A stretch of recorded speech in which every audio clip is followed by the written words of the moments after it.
आज हम कलयुग के न्यायाधीश श्री शनिदेव की कुछ महिमाओं का वर्णन करेंगे। शनिदेव को कलयुग का न्यायाधीश माना जाता है भक्तों।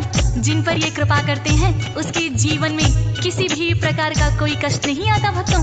सूर्यपुत्र भगवान शनिदेव जिन भक्तों पर अपनी दया दृष्टि की छाया रखते हैं वो भक्त हर कार्य को बड़ी आसानी से संभव कर पाते हैं। किंतु शनिदेव की ढैया जिस पर लग जाती है वो राजा भी कंगाल हो जाते हैं। अतः शनि महाराज को हमेशा प्रसन्न रखना चाहिए भक्तों। सच्चे मन से जो भक्त उनका ध्यान लगाता है उस भक्त पर वो सदैव सदैव मेहरबान रहते हैं भक्तों। तो आइए भक्तों सुनते हैं शनि महाराज की महिमा का वर्णन इस पावन कथा के माध्यम से। मेरे साथ मिलकर बोलिए शनिदेव महाराज की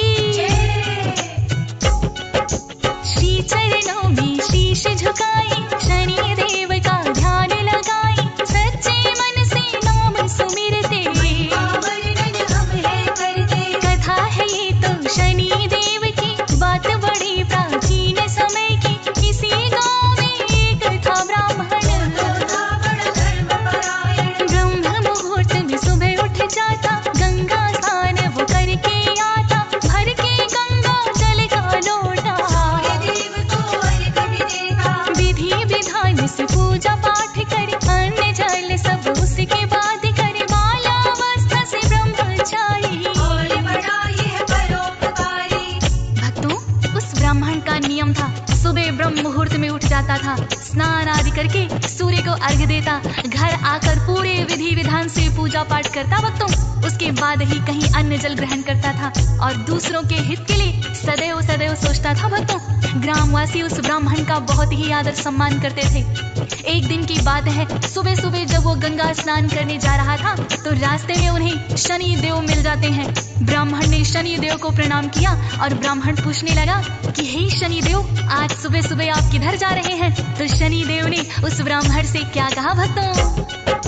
ब्राह्मण ने उन्हें शीश झुकाया और पूछना इतना चाहा, शनि देव आज प्रातः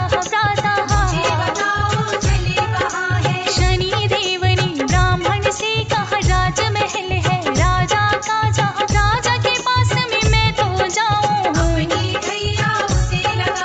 ब्राह्मण ने इतना है सोचा, यदि राजा को लग गए ढैया, प्रजा तो सारी ही दुखी होए।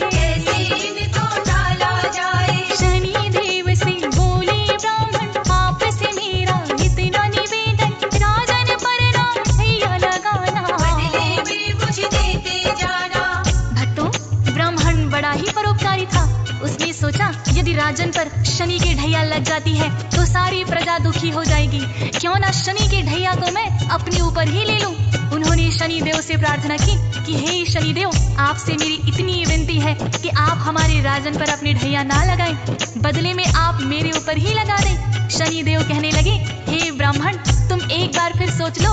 ब्राह्मण निश्चय का पक्का था भक्तों। शनि देव से कहने लगा कि हाँ शनि देव, मैंने सोच लिया, आप राजन के बदले में ढैया मेरे ऊपर लगा दीजिए। शनि देव कहने लगे कितने वर्षों के लिए लगाऊं? तो ब्राह्मण बोला, हे महाराज, वर्षों तक तो मुझसे ना सही जाएगी। ब्राह्मण का था इतना कहना, वर्षों तक तो होगी सहना, इतनी सी कृपा बरसा दो, शनि देव ने बात मान ली, ढैया है ब्राह्मण पर लगती, गया ब्राह्मण गंगा स्नान को, शनि देव ढैया उस पर है, गंगा स्नान रहा वो करे है, सूर्य देव को जल है चढ़ाया, ध्यान लगा कर बैठा किनारे, उसने देखा कि दो मतीरे गंगा जल में तैरती आ रही। भक्तजनों जब ब्राह्मण गंगा स्नान करके सूर्य को अर्घ देकर बाहर निकला तो गंगा के किनारे ध्यान लगाकर बैठ गया। उसी समय देखा कि दो मतीरे पानी में तैरते हुए आ रहे हैं। ब्राह्मण ने सोचा पूजा पाठ के बाद आज इन्हीं मतीरों को मैं खाऊंगा। सवा पहर तक जब तक शनि की ढैया है मैं ईश्वर का ध्यान करूंगा। और ब्राह्मण ने वो मतीरे निकालकर अपने घुटनों के नीचे रख लिए और ईश्वर के ध्यान में बैठ गया भक्तों। इधर से एक राहगीर गुजर रहा था। उसने देखा ब्राह्मण अपने दोनों घुटनों के नीचे नरमुंड दबाए हुए हैं। पास पास आकर देखा तो वो दोनों राजा के पुत्रों के शीश थे भक्तों। नगर में जाकर उसने सबको बता दिया कि एक ब्राह्मण ने राजा के दोनों बेटों के शीश काट दिए हैं और उसे घुटनों के नीचे दबाकर बैठा हुआ है। ज्यों ही राजा तक ये खबर पहुंची, राजा विलाप करता हुआ आया भक्तों, और उसने सैनिकों को आदेश दिया कि ब्राह्मण को तुरंत पकड़ कर लाओ और सूली पर चढ़ा दो। बात नगर में फैल गई है, राजकुमारों की हत्या हुई है। राजा मंत्री को बुलवा कर उसे पकड़ कर, दोनों प्रिय मेरे राजकुमार है, ब्राह्मण ने दिया शीश उतारे है। सुनकर मुझको हुआ कष्ट है, ब्राह्मण तो बड़ा दुष्ट है। शीघ्र ही उसे पकड़ कर लाओ और आते ही सूली चढ़ाओ। सजा दो ऐसी न जाए भूली, जो ही सैनिक वहाँ पे आए, ब्राह्मण बैठा ध्यान लगाए। राजकुमारों के जो शीश थे, ब्राह्मण के घुटनों के नीचे। भक्तजनों, जब सैनिक वहाँ पर आए तो देखा वास्तव में ही ब्राह्मण ने अपने घुटनों के नीचे राजकुमारों के शीश दबा रखे थे। ब्राह्मण को सैनिकों ने उठाया। ज्यों ही ब्राह्मण ने आंखें खोली, देखा कि वास्तव में मंदिरों की जगह राजकुमारों के शीश हैं भक्तों। अब ब्राह्मण को समझ में आ गया, शनि देव की ढैया ने अपना असर दिखा दिया। सैनिक उसे पकड़ कर ले गए। राजा ने कहा, इस ब्राह्मण ने मेरे निर्दोष राजकुमारों की हत्या की है, इसे तुरंत ही सूली चढ़ा दो। ब्राह्मण को चौराहे पर लाकर जैसी ही सूली लटकाने लगे, सूली टूट गई भक्तों। फिर राजा ने तांबे की सूली बनवाई और ब्राह्मण को सूली चढ़ाने लगे तो वो भी टूट कर गिर गई भक्तों। इसी तरह राजा ने चांदी की सूली बनवाई, वो भी टूट कर गिर गई भक्तों। तो सोने की सूली बनवाने का आदेश दिया राजा ने। तब तक 1.25 पहर बीत चुका था भक्तों। शनि देव की ढैया जो थी 1.25 पहर के लिए तो वो थी, सूली ब्राह्मण चढ़ ना पाए, पहले टूटी जाए। अनेक धातुओं से बनवाई पर कोई भी टिक नहीं पाई। राजा ने आदेश दिया था, अब तक नहीं हुआ था। सोचे मंत्री हो रहा क्या है, आज तक जो नहीं हुआ है। ब्राह्मण है या कोई तांत्रिक, सूली सारी अब तक। जो राजा को पता लगेगा, हमको मृत्यु दंड मिलेगा। 1.25 पहर तब तक बीता है, ब्राह्मण सूली नहीं चढ़ा है। भक्तों, सैनिकों ने ब्राह्मण को सूली चढ़ाना चाहा, किंतु जिस धातु की सूली पर भी चढ़ाते वो टूट जाती भक्तों। लोहे की टूटी तो तांबे की बनवाई, तांबे की टूटी तो चांदी की बनवाई, चांदी की टूटी तो सोने की सूली बनवा कर लाए भक्तों। इसी क्रम में 1.25 प्रहर बीत गया भक्तों। तभी दोनों राजकुमार खेलते खेलते राजा के पास आ जाते हैं। रानी उनको देखकर बड़ी ही हर्षित हुई। फिर रानी ने राजा से कहा कि हे महाराज, अभी तक तो सैनिक ब्राह्मण को सूली पर चढ़ा चुके होंगे, हो सकता है ना भी चढ़ाया हो। आप जल्दी से जाइए और उन्हें रोकिए, वरना हमें ब्रह्म हत्या का पाप लग जाएगा। राजा तुरंत ही वहाँ आए और कहने लगे, सैनिकों, ये ब्राह्मण निर्दोष है, इसको छोड़ दो। फिर राजा ने ब्राह्मण से विनम्र विनती करके क्षमा याचना की तो ब्राह्मण देव ने कहा, राजन, इसमें आपका कोई दोष नहीं है। 1.25 प्रहर के लिए मुझ पर शनि की ढैया थी जो मैंने जानबूझकर लगवाई थी। राजा पूछने लगे, आपने जानबूझकर क्यों लगवाई? तब ब्राह्मण ने सारा वृतांत राजा को बता दिया भक्तों। राजा ने सोचा, ये ब्राह्मण कितना परोपकारी है और मैंने इसे सूली पर चढ़ाने का आदेश दे दिया था। राजा को बड़ा ही पश्चाताप हुआ। राजा फिर ब्राह्मण से क्षमा प्रार्थना करके पूछने लगा, हे ब्राह्मण देव, यदि शनि की ढैया लग जाए तो उसे किस प्रकार से उतारा जा सकता है? तब ब्राह्मण राजा से कहने लगा, जो शनि की ढैया लग जाए, सोना चांदी उसे चढ़ाए, तांबा या लोहा कर अर्पण, शनि देव होते हैं प्रसन्न। यदि ये संभव ना हो पाए, काले तिल और तेल चढ़ाए, काले उड़द हैं जो भी चढ़ाते, भैया उन पर नहीं लगाते। या फिर आस पास हो पीपल, नित्य नियम से उसको दीजिए, प्रार्थना शनि देव से करना।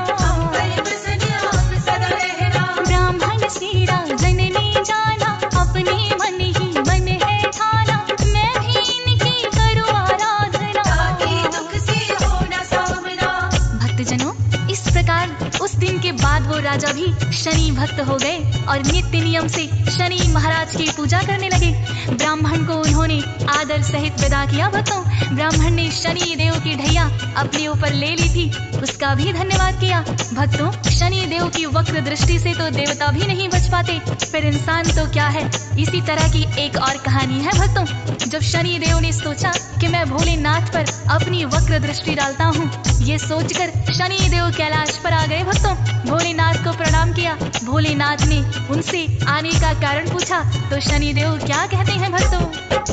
सुन लो हे भोले भंडारी, कितनी सी इच्छा है हमारी, मेरी दृष्टि जो है वह एक बार आजमाओ आप पर। बात है मात्र सवा पहर की, डालूंगा अपनी वक्र दृष्टि, हे भोले तुम इसे संभालो, बचने का कोई यत्न बना लो। सुन करके भोले मुस्काए, मुझ पर ना कुछ असर दिखाए, अपना मन तुम भी बहला लो, भोलेनाथ ने आज्ञा दे दी, डाली शनि ने वाक दृष्टि, भोलेनाथ को समझ न आया, उन्होंने इससे बचना चाहा। भक्तों, शनि देव ने ज्यों ही भोलेनाथ पर वक्र दृष्टि डाली, भोलेनाथ सोचने लगे मैं शनि देव की वक्र दृष्टि से बच जाऊंगा, और कैलाश छोड़कर वो मृत्यु लोक में आ गए और सवा पहर तक एक हाथी का रूप बनाकर जंगल में विचरते रहे। भोलेनाथ सोच रहे थे भक्तों, शनि देव की वक्र दृष्टि मुझे पहचान ही नहीं पाएगी, और सवा प्रहर तक मृत्यु लोक में हाथी बनकर विचरते रहे। जैसे ही सवा प्रहर पूरा हुआ, भोलेनाथ ने सोचा शनि देव की वक्र दृष्टि का मुझ पर कोई असर ना हुआ, अब तो सवा प्रहर बीत चुका है, मैं वापस कैलाश पर चलता हूँ। भोलेनाथ हाथी की योनि छोड़कर कैलाश पर लौट आए। भक्तों, कैलाश पर आकर देखा शनि देव वहीं बैठे हुए हैं और भोलेनाथ की प्रतीक्षा कर रहे हैं। भोलेनाथ शनि देव से कहने लगे भक्तों, शनि तुम्हारी वक्र दृष्टि मेरा बिगाड़ न पाई कुछ भी, सवा पहर अब बीत गया है, मुझे देखो कुछ ना भी हुआ है। सुन करके शनि लगे मुस्काने, माने आप चाहे ना माने, समझ आपकी नहीं है आया, वक्र दृष्टि ने असर दिखाया। भोलेनाथ ने फिर ये पूछा, वक्र दृष्टि से असर हुआ क्या? वक्र दृष्टि तो हुई निष्फल है, शनि देव ने फिर है बताया, वक्र दृष्टि ने असर दिखाया, वरना आप क्यों मृत्यु लोक पर हाथी बनकर। भक्तजनों, इस प्रकार से शनि देव ने बताया कि हे भोलेनाथ, मेरी वक्र दृष्टि ने तो असर दिखा ही दिया, जिसके कारण आपको कैलाश छोड़कर मृत्यु लोक पर जाना पड़ा है, और आप सवा पहर तक हाथी की योनि में भी रहे, यही मेरी वक्र दृष्टि का असर था। तब भगवान भोलेनाथ ने माना कि हाँ शनिदेव, आपकी वक्र दृष्टि से तो कोई भी नहीं बच सकता, और भोलेनाथ ने शनिदेव को गले लगा लिया। भक्तों, तो इस प्रकार से भक्तों, देवतागण भी शनिदेव की वक्र दृष्टि से नहीं बच पाते हैं, इसीलिए भक्तों का कर्तव्य बनता है कि शनिदेव को हमेशा प्रसन्न रखें और विधि पूर्वक उनकी पूजा करें। शनि देव का करना सुमिरन, रखना इनको सदा ही प्रसन्न, रुष्ट कभी ना होने देना, हमारा इतना कहना। जब ये कोपित हो जाते हैं, देवता भी नहीं बच पाते हैं, पड़े जो इनकी वक्र दृष्टि, मानव की फिर क्या है हस्ती। सदा आपका ध्यान करेंगे, आपका ही गुणगान करेंगे, आपकी अजब अलौकिक माया,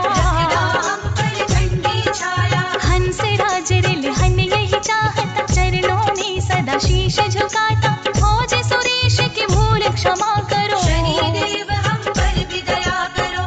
तो भक्तों, हम सभी को सदैव ये प्रयास करना चाहिए कि शनिदेव हमेशा हम सभी से प्रसन्न रहे, और ऐसा कोई कार्य हमसे ना हो कि शनिदेव की वक्र दृष्टि हम पर पड़े।